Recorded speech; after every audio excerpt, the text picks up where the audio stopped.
आदाब, मैं हूं मुमताज आलम रिजवी। बात करूंगा मैं इलेक्शन कमीशन की। जी हां, ऐसा लग रहा है कि जैसे मोदी सरकार को, पीएम मोदी को 2024 को लेकर के काफी डर सता रहा। आपने देखा कि अभी जब वो मणिपुर के मामले में जवाब दे रहे थे अपोजिशन को, तो उन्होंने अपनी पूरी तकरीर में 50 मरतबा तो कांग्रेस का जिक्र, 18 मरतबा उन्होंने मणिपुर का नाम लिया, लेकिन मणिपुर जल रहा है इसकी चर्चा नहीं की। मैं बात इस पर नहीं करूंगा, मैं बात करूंगा चीफ इलेक्शन कमिश्नर के सिलेक्शन पर। आखिर क्यों सरकार बिल लेकर के आई, क्यों राज्यसभा में बिल पेश किया गया कि जो तरीका है, जो प्रक्रिया है चीफ इलेक्शन कमिश्नर को चुनने की, उसमें सरकार का रोल ज्यादा रहे। ऐसा क्यों?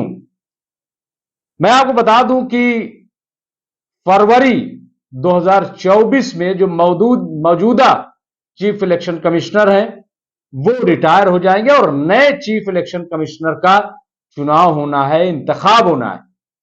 ऐसे में जब सुप्रीम कोर्ट की 5 रुकनी बेंच ने यह कहा था कि अब जो चुनाव होगा उसमें 3 लोग होंगे, एक चीफ जस्टिस ऑफ इंडिया, दूसरे प्रधानमंत्री और तीसरे जो है वो विपक्ष का लीडर। ये 3 लोग जो हैं वो चीफ इलेक्शन कमिश्नर का चुनाव करेंगे, इनके द्वारा सिलेक्शन किया जाएगा। और अगर ऐसा नियम बदलना है तो सरकार को फिर एक बिल लाना होगा, एक कानून बनाना होगा। अब सरकार वो कानून बनाने जा रही है। सवाल यह है कि आखिर प्रधानमंत्री को क्या चीफ जस्टिस ऑफ इंडिया पर यकीन नहीं है? क्या अगर ये 3 लोग होते, प्रधानमंत्री, चीफ जस्टिस ऑफ इंडिया और विपक्ष, तो क्या जो चीफ इलेक्शन कमिश्नर होंगे उनका चुनाव सही से नहीं होगा? अब जो नया बिल आया है उसमें जो बात कही गई है वो ऐसा क्यों?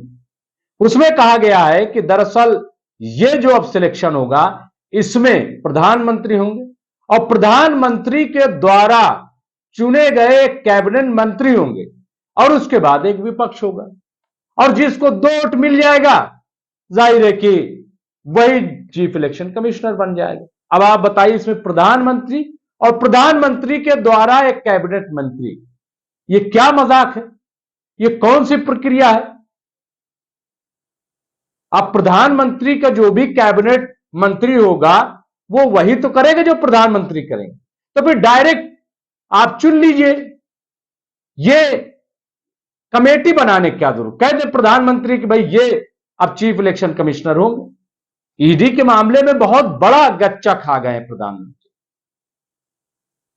जिस तरीके से ईडी को गैर कानूनी बताया गया कि बार बार एक ईडी डायरेक्टर को लाया जा रहा है। बहरहाल कहने का मतलब यह है कि ये जो सरकार कर रही है, क्या इससे सरकार अपने आप को बेनकाब नहीं कर रही? क्या पीएम मोदी अपने आप को बेनकाब नहीं कर रहे? आखिर क्यों इलेक्शन कमीशन और चीफ इलेक्शन कमिश्नर को अपने कब्जे में सरकार रखना चाहती है, जबकि दावा यह है कि इलेक्शन कमीशन जो है वो बड़ा साफ और शफाफ तरीके से काम करता है, वहां कहीं कोई घपला घोटाला नहीं। लेकिन ऐसा लगता है कि सबसे बड़ा घपला घोटाला अगर कहीं है तो वो इलेक्शन कमीशन में ईवीएम पर बार बार सवाल उठा। मुझे तो कई बार कांग्रेस पर भी शक होता है।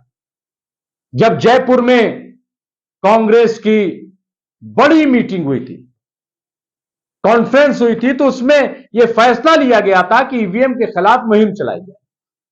लेकिन अब मैं देख रहा हूं कि ईवीएम को लेकर कांग्रेस बिल्कुल खामोश है, कहीं कोई आवाज नहीं उठ रही, कहीं कुछ बोला नहीं जा रहा।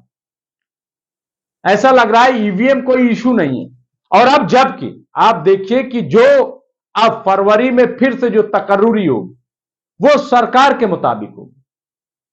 अगर उसमें चीफ जस्टिस ऑफ इंडिया का रोल होता तो एक बार यह सोचा जा सकता था कि शायद कोई ऐसा चीफ इलेक्शन कमिश्नर आ जाए जो सरकार की पसंद का ना हो, बल्कि वो हो जो सबको एक नजर से देखे।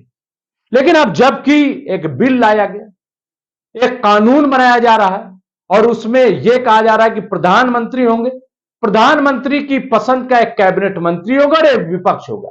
अब एक विपक्ष का नेता क्या करेगा? दो लोग सिलेक्ट कर लेंगे। लेकिन इसके बावजूद आप देखिए कि कांग्रेस खामोश है। कांग्रेस ये कह रही कि मनमानी कर रही है सरकार, सरकार अपने पसंद का जो है वो इलेक्शन कमिश्नर ला रही है, सरकार ये कर रही वो कर रही। सवाल यह है कि ईवीएम के खिलाफ मुहिम क्यों नहीं छेड़ी जाए? सबसे बड़ी, अगर आज मुझे लग रहा है कि आज भी, जबकि ये पहली बार नहीं है, खुद लाल कृष्ण आडवाणी ने 2009 के बाद, चुनाव के बाद यह सवाल उठाया, किताब तक इस पर आ गई। मायावती हो, अखिलेश यादव, इन सब ने ईवीएम के घपले घोटाले की बात की। हर कोई उस पर उंगली उठाता है, लेकिन जिस तरीके की मुहिम इसके खिलाफ चलानी चाहिए, यानी पहले बीजेपी भी मुखालिफ थी, पहले कांग्रेस भी मुखालिफ थी, छोटी छोटी पार्टियां भी मुखालिफ है, इसके बावजूद ईवीएम है। यह तो वैसे ही हो गया कि जैसे सिगरेट पर लिखा जाता है कि सिगरेट पीना स्वास्थ्य के लिए हानिकारक है, लेकिन सब सिगरेट पीते रहते हैं। पान मसाला पर लिखा होता है कि पान मसाला खाने से कैंसर हो सकता है, सब उसको चबा रहे हैं, यानी सामने लिखा हुआ है फिर भी चबा रहे हैं। ये इलेक्शन कमीशन, ये ईवीएम जो है वो कहा जा रहा है कि बहुत बड़ा लोकतंत्र के लिए खतरा है, इसके बावजूद ईवीएम के इस्तेमाल हो रहा है।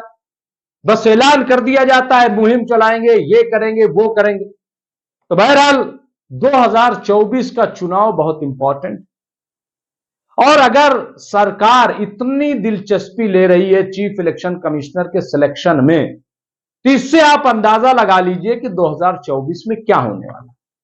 सरकार और भाजपा की क्या मंशा। अब ऐसे में आप इंडिया बना लीजिए, 2 इंडिया बना लीजिए, 3 इंडिया बना लीजिए, कुछ भी बना लीजिए, लेकिन मेरे ख्याल से कुछ होने वाला फिर नहीं। आप 26 पार्टी लाइए, 36 पार्टी लाइए, लेकिन अगर इलेक्शन कमिश्नर या इलेक्शन कमीशन अगर ईमानदार नहीं, तो फिर कुछ हो नहीं सकता। मैं इल्जाम नहीं लगा रहा, मैं वो बात कह रहा हूं जो बात इलेक्शन के फौरन बाद सियासी पार्टियां कहती हैं, बाद में भूल जाती हैं, उस पर बात नहीं होती। तो अब ये जो बात सामने आई है वो बहुत ही इंपॉर्टेंट है, और सबके सामने ये चीज वाजे हो गई कि सरकार जो है वो चाहती है कि जो भी चीफ इलेक्शन कमिश्नर हो वो उसके द्वारा चुना गया हो, उसकी पसंद का हो। ऐसा क्यों? क्यों ऐसा? क्यों अपनी पसंद का इलेक्शन कमिश्नर चाहिए?